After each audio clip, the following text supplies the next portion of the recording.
제가 지난주에 우연히 이렇게 예배를 준비하다가 이제 교회 사무실에 와서 아침 조금 일찍 와가지고 예배를 좀 드렸어요. 어떤 예배였냐면 이제 제가 가끔씩 동부강성교회 이제 담임 목사님 말씀을 좀 자주 듣습니다.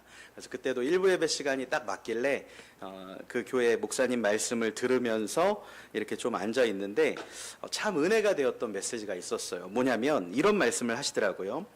여러분, 상황이 열리지 않을 때 억지로 그것을 열려고 하지 말고 하나님의 계획을 신뢰하며 주님의 뜻을 구하며 나아가십시오. 아멘. 이렇게 말씀을 하시더라고요. 상황이 열리지 않을 때 억지로 그것을 열려고 하지 말고 하나님의 계획을 신뢰하고 또 그 뜻을 구하며 그 주님의 뜻을 구하며 나아가십시오. 여러분, 사실 우리는 어려운 상황이 찾아오거나 앞길이 막혀버리면 굉장히 절망하기도 하고 답답해하면서 어떻게든 그것을 열어보려고 많은 애를 쓰지 않습니까? 상황이 막히면 막 열어보려고 어떻게 해서든 거기서 벗어나려고 노력을 하게 되는 거죠. 그런데 상황이 막혔을 때 우리가 해야 하는 일은 억지로 그것들을 열어내는 것이 아니라 그 문제 앞에서 하나님의 계획을 신뢰함으로 주님의 뜻을 생각해 봐야 한다는 거예요. 제가 지난 주일 저녁이었는데요. 전에 조금 오래전에 이제 가르쳤던 한 제자에게 연락이 왔어요. 이 친구는 이제 몇 년 전에 결혼을 했고 최근에 이제 임신을 해가지고 이제 아이를 이제 곧 출산할 예정이었어요. 제가 한 2주 전쯤에 이 제자와 통화를 하면서 소식을 들었는데 뱃속에 아이가 이제 딸아이인데 10월이면 나온다고 너무 좋아하면서 그렇게 서로 축하하고 기뻐했던 기억이 있습니다. 그렇게 통화를 끊었는데 주일 저녁에 이렇게 문자가 왔어요. 목사님, 갑자기 아기가 심장이 멈췄다고 해요. 내일 병원에서 유도분만을 하기로 했어요. 잘 낳고 잘 보내줄 수 있도록 기도해 주세요. 이렇게 문자가 왔는데 너무 마음이 아픈 거예요. 기도하다가 이제 화요일쯤 전화를 했어요. 아이가 아직 안 나와서 하루 더 기다리기로 했다고, 그리고 더 안 나오면 이제 수술을 해야 되는 그런 상황이라고 이야기를 하는데 참 어떤 말로도 제가 이렇게 위로를 할 수 없는 겁니다. 그래서 전화를 끊고 저도 이렇게 기도를 하는데 너무 눈물이 나더라고요. 너무 괴로워서 저도 울면서 기도를 하는데 어떤 기도가 나오냐면 하나님, 정말 이해가 안 갑니다. 하나님의 뜻이 진짜 이해가 안 갑니다. 제가 그러면서 기도를 할 수밖에 없었어요. 이틀 뒤에 다행히 이제 수술 안 하고 아이가 새벽에 잘 나와서 잘 보내줬다 하는 그런 연락을 받았는데요.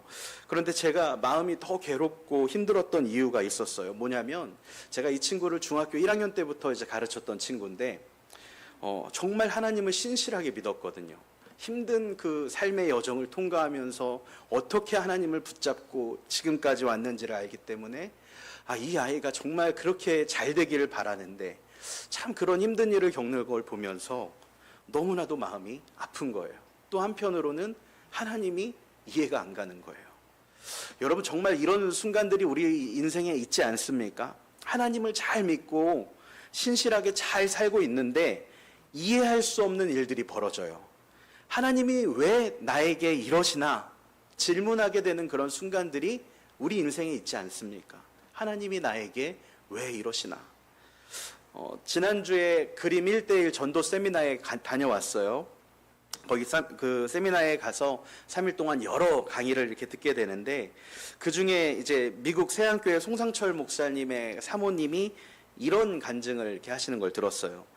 이 모든 사람은 그 사람이 지고 있는 짐이 있다는 거예요. 그 인생에 무거운 짐이 있다. 그러면서 그 사모님 이야기를 하는 거예요. 이 사모님은 이제 미국 애틀랜타에 있는 큰 교회, 대형 교회, 쉽게 말하면 담임 목사의 사모이고, 그러다 보니까 경제적으로나 사역적으로나 많이 안정이 되어 있죠. 그래서 인생에 짐이 없을 것 같지만 그렇지 않다는 거예요. 몇 년 전에 그 송상철 목사님이 세미나를 하기 위해 해외에 이렇게 나가서 같이 나가셨대요. 그런데 이제 목사님은 강의를 하기 위해 강단에 올라가셨는데 갑자기 전화벨이 울리는 거예요. 너무나도 불길했죠, 이 강의 시간에. 근데 보니까 아들이 미국에서 전화를 한 거예요. 그래서 전화를 받아보니까 수화기 너머로 아들의 울음소리가 들려오기 시작해요. 엉엉 울고 있는 아들, 그리고 무슨 일인가 해서 들어보니까 목사님과 사모님이 출국한 그 다음 날에 며느리가 이제 두통으로 병원에 가게 됐는데, 그런데 그게 뇌출혈이 온 거였어요. 그래서 그때 이제 수면 치료에 들어갔다라는 소식을 듣게 된 거예요. 당시에 이제 손주도 태어난 지 얼마 안 됐고 그 며느리의 나이가 35살이었다 그래요. 굉장히 젊은 나이에 뇌출혈이 왔고 지금까지도 이제 몸의 한쪽이 못 움직이는 그런 편마비가 와서 이제 힘든 상황을 좀 이야기를 하시더라고요. 그러면서 하시는 말씀이 아무 어려움이 없을 것 같은 그분 역시도 그런 인생의 무거운 짐을 지고 살아가고 있다. 그런 이야기를 하시는 걸 들었어요. 여러분, 우리가 이 땅을 살아가면서 수없이 해왔고 아마 앞으로도 계속해서 하게 될 질문이 바로 이걸 겁니다. 하나님, 저에게 왜 이런 일이 일어납니까? 하나님, 저에게 왜 이런 일이 일어나죠? 하는 그 질문 우리가 하게 되지 않겠습니까? 하나님은 분명히 우리 삶을 인도하시는 좋은 목자라고 하셨는데, 또 그분은 선하시고 좋으신 하나님이라고 하셨는데, 그런 하나님의 자녀인 우리들의 삶에 뜻하지 않은 문제와 어려움들이 수도 없이 일어나게 되니까 이런 질문이 생길 수밖에 없는 거예요. 혹시 지금 이러한 질문을 던지고 계시거나 비슷한 경험을 하고 계신 분이 이 자리에 계시다면 오늘 말씀을 통해서 이 계속되는 질문에 대한 답을 찾으시기를 축복합니다. 오늘 본문 말씀에는 우리와 똑같은 질문을 던질 수밖에 없었던, 그리고 그런 질문을 던지고 있는 사람들이 나와요. 바로 이스라엘 백성들입니다. 여러분, 지금 이 사람들은 애굽에서 400년간이나 종살이를 하던 사람들이에요.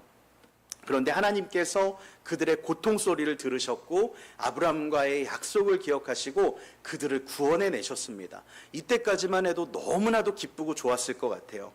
하나님께서 놀라운 능력으로 그들을 출애굽시켜 내셨거든요. 그런 상황이었어요. 하지만 문제가 발생하기 시작합니다. 뭐냐면 이제 막 출애굽을 해서 나왔는데 하나님의 불기둥과 구름기둥이 그들을 인도해 가셔서 그것만 따라서 갔는데, 다시 말해서 하나님의 인도하심을 따라서 살아가고 있는데 갑자기 앞에 홍해가 나타나고 그 뒤에는 애굽의 군대들이 그들을 추격하기 시작하는 거예요.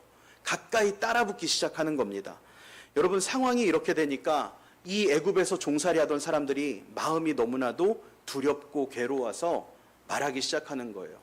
우리가 차라리 애굽에서 살았더라면, 차라리 그냥 종살이하며 살았더라면 이렇게 여기서 죽지 않았을 텐데 하는 그 절망의 마음들이 이들 안에 들어오기 시작합니다. 여러분, 상황이 이렇게 되면 당연히 하게 되는 질문이 이거 아니겠습니까? 하나님, 왜 저에게 이런 일 일어납니까? 하나님, 도대체 왜 이런 일을 일어나게 하십니까? 아마 이들도 그런 질문을 하고 있었을 것 같아요. 그런데요, 오늘 본문에는 그에 대한 답을 이렇게 말씀을 하고 있습니다. 우리 본문 말씀 17절과 18절 상반절 말씀을 같이 한번 읽어보도록 하겠습니다. 17절과 18절 상반절입니다. 바로가 백성을 보낸 후에 블레셋 사람의 땅의 길은 가까울지라도 하나님이 그들을 그 길로 인도하지 아니하셨으니 이는 하나님이 말씀하시기를 이 백성이 전쟁을 하게 되면 마음을 돌이켜 애굽으로 돌아갈까 하셨음이라. 그러므로 하나님이 홍해의 광야길로 돌려 백성을 인도하시매. 아멘. 여기까지 읽겠습니다. 우리의 선하신 하나님, 좋으신 하나님, 애굽에서 이스라엘을 구원하셨듯이 죄와 사망으로부터 저와 여러분을 구원하신 그 하나님께서 우리를 인도해 가시는데요. 어떤 길로 인도하신다고 말씀하십니까? 홍해의 광야길로 인도하셨다. 홍해의 광야길로 인도하신다. 이렇게 말씀하고 있어요. 출애굽한 이스라엘 백성이 가나안 땅에 들어가기 위해서는 여러분 두 가지 길이 있었어요. 두 가지 길. 어떤 길이었냐면 하나는 블레셋 사람의 길입니다. 이 블레셋 사람의 길은 해변가를 따라 올라가는 길이고 가깝고 편한 길이었어요. 이 길로 가면 가나안 땅까지 금방 갈 수 있는 아주 좋은 길입니다. 또 해변길이니까 여러분 해변길 걷기 좋잖아요. 해변으로 갈수록 땅이 평지가 되지 않습니까? 그러니까 참 좋은 길로 올라가면 될 텐데, 물론 전쟁의 위협이 있다고 하죠. 그러나 여러분, 사실 우리가 이 출애굽기를 잘 읽어보면 알게 되는 게 있습니다. 뭐냐면 이스라엘을 향해 공격해오는 존재들은 하나님께는 아무것도 아니에요. 아무리 전쟁의 위협이 있어도 아말렉과의 전투에서도 보세요. 하나님이 모세가 올라가서 손을 들고 기도하게 하시니까 그냥 이겨버리지 않습니까? 그러니까 외부의 위험은 아무런 위협도 되지 않아요. 그런데 그런 좋은 길을 놔두고 하나님께서 또 다른 길 하나, 홍해의 광야길로 이스라엘을 인도하고 계신다는 거예요. 여러분, 이 홍해의 광야길은요, 첫 관문부터가 문제입니다. 뭐냐면 첫 관문이 홍해를 건너야 돼요. 홍해를 돌아가는 것도 아니고 홍해를 배 타고 건너는 것도 아니고 홍해를 걸어서 건너야 돼요. 여러분, 이게 정말 말이 되는 일입니까? 또 그렇게 해서 홍해를 건너 광야길에 접어들면 3일만 가면 물이 다 떨어질 것이고 조금만 더 가면 식량이 다 떨어질 거예요. 여러분, 실제로 이런 일들이 일어나요. 도저히 사람이 살 수 없고 지나갈 수도 없는 그런 길이 바로 이 홍해의 광야길입니다. 그런데 하나님께서는 아주 의도적으로 그리고 계획적으로 이스라엘 백성을, 그리고 저와 여러분을 바로 이 홍해 광야길로 인도하신다는 거예요. 그렇기 때문에 여러분, 만약에 우리가 인생의 광야를 만나게 돼서 하나님께 하나님 왜 이런 길로 우리를 인도하세요? 라고 질문을 하게 된다면 하나님은 이렇게밖에 대답하실 수가 없을 거예요. 나에게 계획이 있어. 나에게 뜻이 있어. 너가 그 길을 지나야 하는 그 이유가 있어. 하나님은 이 답밖에는 우리에게 주시지 못할 거예요. 물론 우리가 그 계획과 이유를 다 이해할 수 있는 길도 없을 겁니다. 하지만 여러분, 분명히 그 이유와 계획, 하나님이 가지고 계시다는, 하나님이 계획하고 계시다는 그 이유와 계획이 이해가 가고 깨달아지는 날이 우리 삶에 언젠간 있을 줄 믿습니다. 정확한 비유는 아니지만요, 제가 오늘 말씀을 준비하다 이런 이야기가 생각이 났어요. 제가 초등학교 저학년 때쯤 일인 것 같아요. 그 당시에 이제 학교에서 새마을금고 통장을 만들게 하고 학교로 돈을 가져가면 저축을 할 수 있는 그런 시스템이 있었습니다. 아마 아시는 분들도 좀 계실 것 같아요. 그래서 돈을 가져가면 이제 돈을 적고 도장을 찍어서 이제 은행 입금을 시켜주는 그런 제도였어요. 저도 부모님이 항상 1,000원씩을 주셨던 걸로 기억이 나요. 1,000원씩 가져가서 학교에 내고 1,000원이라고 통장에 쓰고 도장을 받아오고 그렇게 했었는데, 한 번은 이유를 정확히 모르겠는데 부모님이 정말 큰 실수를 하셨어요. 제가 볼 때는 부모님이 잘못하셨어요. 뭐냐면 매번 1,000원씩 주시다가 그날은 10,000원을 주신 거예요. 그때 라면이 한 개에 100원 조금 덜 하던지 조금 넘던지 하던 때였으니까 10,000원이면 굉장히 큰 돈이었죠. 지금으로 따지면 한 5만 원, 10만 원 되지 않을까요? 근데 왜 그런 견디기 힘든 시험을 주셔서 이 초등학교 저학년 아들에게 유혹에 빠지게 하는지 부모님이 참 잘못하셨어요. 아무튼 저는 그 10,000원을 통장에 넣지 않았습니다. 그리고 그동안 사고 싶었던 장난감들을 다 샀고 사 먹고 싶었던 것들 다 사 먹고, 이 이야기를 쓰다 보니까 둘째 아들이 생각이 났는데 저를 좀 닮은 것 같아요. 하지만 제가 그 와중에도 이웃사랑을 실천하면서 같이 다니던 친구들 사주고 형들 사주고 이렇게 참 나눔을 실천했어요. 그 중에는 저희 이제 친형도 있었는데 형이 저에게 의심의 눈빛을 보내며 물어보는 거예요. 학성아, 너 이 돈 어디서 났어? 이러길래 제가 그랬어요. 주웠어. 원래 꽁돈은 다 쓰고 들어가는 거야. 빨리 먹어. 이렇게 하면서 다 쓰고 들어갔죠. 그렇게 거짓말을 하고 하루 만에 이제 집에 들어갔는데, 여러분, 이 거짓말이라는 게 금방 들통이 나지 않습니까? 이 통장에 10,000원이라는 숫자는 있는데 도장이 안 찍혀 있으니까 돈을 안 낸 거잖아요. 그날 밤에 어머니가 이제 물어보시는 거죠. 학성아, 여기 왜 도장이 안 찍혔니? 저는 되게 태연하게 모른다는 식으로, 은행원이 실수한 것 같아요, 이런 식으로 거짓말을 했던 기억이 있어요. 또 거짓말을 한 거죠. 그리고 다 들통이 났어요. 그리고 그날 저녁에 자가 부러질 정도로 손바닥을 맞았어요. 근데 참 이해가 안 갔던 게 하나가 있어요. 뭐냐면 10,000원을 써서 맞는 게 아니래요. 제가 10,000원을 써서 맞는 것 같은데 10,000원을 써서 맞는 게 아니라 거짓말을 했기 때문에 맞는 거라는 설명을 들으면서 맞았어요. 이해가 안 가잖아요. 내가 10,000원 써서 화나서 때리는 거 아닌가. 근데 저는 그때 이해는 안 갔지만 그만 맞으려고 이해가 가는 척을 했죠. 근데 거짓말을 해서 맞는 거라는 설명을 들으면서 맞았어요. 근데 제가 오늘 말씀을 준비하면서 그 일이 다시 좀 생각이 났어요. 그리고 그때 어머니의 속마음이 좀 들리는 것 같았어요. 학성아, 네가 지금 맞아야 하는 이유가 있다. 네가 지금 꼭 맞아야 하는 이유가 있다. 이 속마음이 좀 들리는 것 같았어요. 저의 안 좋은 습관, 거짓말을 고치기 위한 것이었죠. 그때 그 어머니의 매는 10,000원이 아까워서 때리는 매가 아니라 저를 건강하고 바르게 키우기 위한 어머니의 매였던 거예요. 물론 하나님께서 여러분 우리에게 광야라는 곳을 허락하실 때, 어려움을 허락하실 때 꼭 우리가 이게 저처럼 죄를 짓고 잘못해서 그런 어려움을 주시는 거 절대 아닙니다. 여러분 하나님을 오해하지 마십시오. 그런 것 때문에 우리에게 고난이 오는 거 아니에요. 다만 그 고난이 우리에게 필요하기 때문에 하나님이 우리에게 그 순간을 허락하신다는 말씀을 드리는 겁니다. 제가 예전에 한번 이런 예화를 말씀드린 적이 있어요. 요즘에 아이를 낳아서 키우다 보면 병원에 자주 가야 합니다. 왜 자주 가냐면 아이가 맞아야 하는 예방주사가 엄청나게 많아졌거든요. 여러분 우리 코로나 같은 이런 플루, 그 감기, 독감 같은 거 하나 생길 때마다 아이들이 맞아야 하는 예방주사도 하나씩 늘어난다고 보시면 돼요. 그러니까 지금 시대에 이 애들이 태어나면 얼마나 많은 예방주사를 맞겠어요. 얼마 전에 보니까 저희 아내가 셋째를 데리고 병원에 갔다 왔더라고요. 근데 저희 셋째가 엄마한테 딱 안겨있는데 양쪽 허벅지에 밴드가 2개가 딱 붙어 있는 거예요. 2방을 맞고 온 거예요. 가가지고 예방주사 2방을 맞고 왔어요. 근데 제가 같이 가서 보지는 못했지만 아마도 많이 울고 아파했을 것 같습니다. 그리고 아마도 그 주사를 맞고 온 셋째 입장에서는 물론 그런 생각은 못하겠지만 여러분 이렇게 주사를 맞히는 그 엄마가 이해가 갔을까요?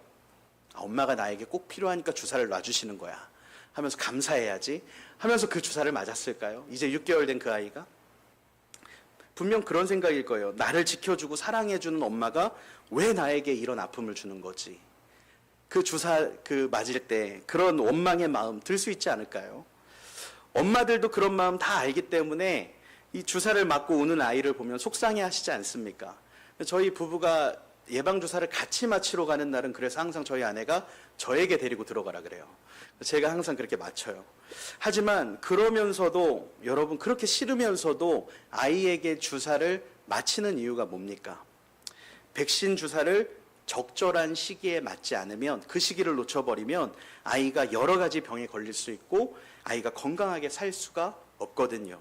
그렇기 때문에 접종 시기가 오면 여러분 아무 때나 맞히지 않아요. 접종 시기가 오면 아이가 잘하거나 잘못하거나 그래서 그런 게 아니라 접종 시기가 오면 놓치지 않고 꼭 병원에 가서 그 시기에 주사를 맞게 해주는 거예요. 아이를 건강하게 살아가게 하기 위해서. 사랑하는 여러분, 하나님께서 우리를 인도하실 때 광야의 길로 인도하시며 어려움을 경험하게 하신다고 해서 주님이 우리를 사랑하지 않는 게 아닙니다. 다시 한번 말씀드릴게요. 하나님이 우리에게 광야길, 어려움의 길을 허락하신다고 해서 하나님이 저와 여러분을 사랑하시지 않는 게 아니에요. 오히려 저와 여러분을 너무 사랑하셔서 정확한 시기에 그 시간에 감당할 만한 시간에 예방주사를 맞춰 주시는 겁니다. 마태복음 7장 9절에서 11절 말씀에 보면 이런 말씀이 나와요. 우리 같이 한번 마태복음 7장 9절에서 11절 말씀 한번 읽어보도록 하겠습니다. 너희 중에 누가 아들이 떡을 달라 하는데 돌을 주며 생선을 달라 하는데 뱀을 줄 사람이 있겠느냐? 너희가 악한 자라도 좋은 것으로 자식에게 줄 알거든. 하물며 하늘에 계신 너희 아버지께서 구하는 자에게 좋은 것으로 주시지 않겠느냐. 아멘. 아멘. 너희 중에 누가 아들이 떡을 달라 하는데 돌을 주며 생선을 달라 하는데 뱀을 줄 사람이 있겠느냐. 지난 주일에 우리 아동부 설교 말씀이 이 말씀이었나 봐요. 우리 전도사님께서 애들한테 그러셨대요. 여러분 아버지 중에 생선을 달라고 하는데 뱀을 주시는 아버지가 있겠습니까? 아마 없다고 확신하며 질문하셨겠죠? 그런데 저희 큰아들이 손을 들면서 저희 아빠요. 그랬대요. 예배가 끝나고 우리 은호가 저에게 팩트체크를 하기 위해 왔어요. 목사님, 민기가 이렇게 했어요. 진짠가요? 그래서 저도 잠깐 생각을 해봤죠. 이게 진짠가? 민기가 이렇게 아침을 달라고 할 때 피곤하고 귀찮아서 가끔 이렇게 라면을 끓여준 적이 있습니다. 사실 지가 끓여달라고 한 것도 있고요. 그래서 아무튼 제가 맞는 것 같다고 인정을 했어요. 하지만 여러분, 오늘 본문 이 마태복음 7장 11절 말씀에 보면 분명하게 이렇게 말씀을 또 합니다. 너희가 악한 자라도 좋은 것으로 자식에게 줄 알거든 하물며 하늘에 계신 너희 아버지께서 좋은 것으로 너희에게 주시지 않겠느냐. 하나님 아버지께서 너희에게 좋은 것으로 주시지 않았겠느냐. 하나님 아버지께서 저와 여러분에게 주시는 것은 반드시 좋은 것이고 주님이 우리를 인도하시는 그 길 역시도 분명히 좋은 길이라고 말씀하고 있는 겁니다. 사랑하는 여러분, 우리 그리스도인들은요, 믿음을 따라서 사는 사람들입니다. 믿음을 따라서 사는 사람들. 하나님을 모르는 사람들은 일반적인 순서를 따라서 살아가요. 이 일반적인 순서가 뭐냐면 어떤 상황이 일어나고 나면 그 일어난 상황을 보면서 인식하고 판단을 하는 게 일반적인 순서죠. 항상 상황이 먼저 일어나고 그 다음에 인식과 판단이 따라오게 되는 게 일반적인 순서예요. 하지만 믿음의 순서는 다릅니다. 믿음을 따라 사는 삶은 달라요. 믿음의 순서는요, 먼저 봅니다. 믿음으로 먼저 봐요. 그리고 일어나는 일을 기다려요. 믿음으로 먼저 일어날 일을 보고 결과를 기다리며 살아가는 삶이 믿음을 따라가는 삶입니다. 여러분, 우리 그리스도인의 삶은 항상 이런 삶이라는 거예요. 하나님의 선하심을 믿기 때문에, 하나님이 좋으신 나의 아버지라는 것을 믿기 때문에 믿음의 눈으로 지금 상황 너머의 것을 보면서 그것이 일어날 일들을 기대하며 살아가는 삶. 여러분, 그것이 바로 믿음으로 사는 자의 삶인 줄 믿습니다. 만약에요, 지금 너무 힘든 상황에 처해 있고, 하나님 진짜 더 이상은 못하겠어요. 저에게 왜 이러시는 거예요? 하면서 모든 걸 포기하고 싶은 그런 무거운 짐에 눌려 계신 분이 이 자리에 계시다면, 여러분 지금이야말로 먼저 믿고 주님을 바라봐야 할 때입니다. 우리 인생의 고난은 믿음으로 주님을 바라볼 수 있는 좋은 기회가 되기도 하는 거예요. 여러분, 좋은 기회가 될 수도 있는 거예요. 한번 생각을 해보세요. 우리 삶에 항상 좋은 일이 일어나고 형통하고 건강하고 하는 일이 잘 되고, 여러분 그럴 때는 믿음이 있으나 없으나 다 똑같이 감사하며 살 수 있지 않겠습니까? 하는 일이 다 잘 되는데, 문제가 없는데, 너무나도 감사한 일들이 그냥 넘쳐나는데, 여러분 그럴 때는 우리가 굳이 믿음이 없어도 감사하며 살아갈 수 있어요. 하지만 갑자기 다음 달에 태어날 예정이었던 아이가 하나님 나라에 가게 되고, 건강하던 며느리가 갑자기 뇌출혈이 와서 편마비가 오고, 하던 사업의 문들이 다 닫혀버리고 건강이 무너지고 그런다면, 여러분 그때는 아무나 감사할 수가 없어요. 아무나 감사하지 못해요. 그럴 때는 오직 믿음의 사람만이 감사를 할 수 있는 겁니다. 그런 상황 속에서도 먼저 보고 일어날 일에 대해서 하나님을 찬양하며 감사하며 살아가는 사람들은 믿음의 사람들인 거예요. 제가 오늘 말씀을 준비하면서 묵상을 하는데 이런 생각이 들더라고요. 여러분, 이스라엘이 출애굽을 하고 나와서 홍해 앞에 서게 됐을 때, 또 뒤에는 애굽 군대의 추격을 받게 되었을 때요, 그곳에는 두 부류의 사람들이 있었을 겁니다. 이제 두 부류의 사람들로 나눠질 거예요. 한 부류의 사람은 완전히 두려움에 빠져서 홍해 한번 보고 애굽 군대 한번 보면서 아이고 이제 죽었구나, 아이고 이제 죽었구나, 우린 죽은 목숨이구나 하는 그런 사람들이 분명히 있었을 겁니다. 그런데 또 다른 한 부류가 있었을 것 같아요. 어떤 사람들이냐면 두려운 마음이 들기는 하는데 그들 앞에 있는 구름 기둥과 불 기둥을 보는 사람들이에요. 그러면서 하나님이 함께 계시니까 괜찮을 거야, 하나님이 인도하고 계시네, 그러니 구원하실 거야. 그 믿음을 가지고 그 두려움을 이겨내고 있는 사람들이 분명히 그곳에 있었을 겁니다. 왜냐하면 하나님께서 정말로 그들을 떠나지 않으시고 그 문제 많고 어려운 상황 속에서 주도적으로 적극적으로 그 문제를 풀어가며 그들을 인도하고 계셨거든요. 오늘 본문 21절과 22절 말씀을 우리 같이 한번 읽어보도록 하겠습니다. 21절, 22절입니다. 여호와께서 그들 앞에서 가시며 낮에는 구름 기둥으로 그들의 길을 인도하시고 밤에는 불 기둥을 그들에게 비추사 낮이나 밤이나 진행하게 하시니 낮에는 구름 기둥, 밤에는 불 기둥이 백성 앞에서 떠나지 아니하니라. 아멘. 하나님께서 그들을 떠나지 아니하니라. 할렐루야. 여러분, 우리 인생 앞에 홍해가 나타난다고, 애국 군대가 쫓아오게 된다고 하나님이 저와 여러분을 버리신 게 아닙니다. 여러분, 그런 삶의 자리에 들어가셨다고 여러분이 버림받은 게 아니에요. 많은 문제들이 우리의 삶에 일어날 수 있지만 하나님께서 불기둥과 구름기둥으로 여전히 저와 여러분을 위해 싸우고 계시고 함께하고 계시고 인도하고 계신다고 말씀하고 있습니다. 출애굽기 14장 말씀에 보면요, 애국 군대가 이스라엘 진 가까이 이제 따라붙어요. 이스라엘 진 바로 뒤까지 추격을 하니까 어떤 일이 일어납니까? 하나님의 불기둥과 구름기둥이 이스라엘 진 뒤로 이동을 해요. 그리고 그곳에서 애국 군대가 이스라엘 진에 공격하지 못하도록 그 사이를 밤낮으로 막아서십니다. 여러분, 출애굽기 14장 19절에서 21절 말씀을 한번 좀 같이 읽어볼게요. 읽어보겠습니다. 이스라엘 진 앞에 가던 하나님의 사자가 그들의 뒤로 옮겨가매 구름 기둥도 앞에서 그 뒤로 옮겨 애굽 진과 이스라엘 진 사이에 이르러 서니 저쪽에는 구름과 흑암이 있고 이쪽에는 밤이 밝음으로 밤새도록 저쪽이 이쪽에 가까이 못하였더라. 모세가 바다 위로 손을 내밀매 하나님 여호와께서 큰 동풍이 밤새도록 바닷물을 물러나게 하시니 물이 갈라져. 아멘. 할렐루야.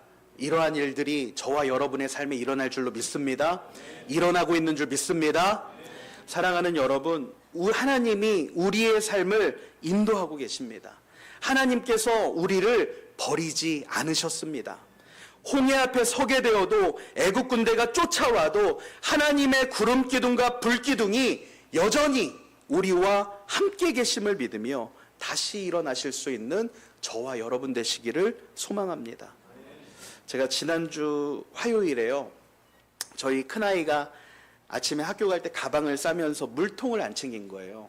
그래서 그래도 다행히 그걸 본 아내가 아들 가방에다 물통을 넣어줬대요. 그런데 아들이 엄마가 물통을 넣어줬다는 생각을 하지 못하고 자기가 안 넣었다는 생각만을 하고 그 믿음을 가지고 하루 종일 물통을 찾지 않은 거예요. 그러고는 학교 끝나고 차에 타면서 엄마, 나 오늘 물통을 놓고 가서 너무 목이 말랐어. 그러더래요. 물을 못 먹은 거예요. 저녁에 아내가 그 이야기를 저에게 해주는데 제가 이런 생각이 들더라고요. 우리 삶에 하나님께서 부어주시는 은혜들이 있고 인도하심이 있다고 해도 그 사실을 믿지 못하는 사람들은 여러분 그 은혜를, 그 인도하심을 누리지 못하는 거예요. 하나님이 물통을 챙겨서 넣어주셨는데 나는 그걸 놓고 갔다는 생각만 하고 있어서 그 인도하심과 은혜를 누리지 못하고 살아가고 있지 않은가. 사랑하는 여러분, 우리는 믿음의 순서를 따라 사는 사람들입니다. 이 믿음의 순서는 믿음으로 먼저 보고 결과를 기다리는 삶이에요. 믿음으로 먼저 보고 일어날 일들을 기다리는 삶. 그렇게 믿음으로 살아갈 때 우리는 하나님께서 내 삶을 인도하셨다고 고백하는 그런 인생이 될 줄로 믿습니다. 지금 일어나고 있는 상황이 힘들더라도 여러분 포기하지 마시고 믿음으로 하나님의 인도하심을 받는 이 한 주를 살아가시기를 축복합니다. 하나님의 불기둥과 구름기둥이 여전히 지금도 우리의 삶을 인도하고 계십니다. 홍해 한번 보고 애국 군대 한번 보며 두려워서 나는 이제 끝났구나, 나는 이제 죽었구나 하는 인생이 아니라 내 앞에 있는 불기둥과 구름기둥을 보며 하나님이 계시니 괜찮을 거야. 하나님이 여전히 인도하고 계시니 통과할 수 있을 거야. 믿음으로 살아가시는 저와 여러분 되시기를 축복합니다.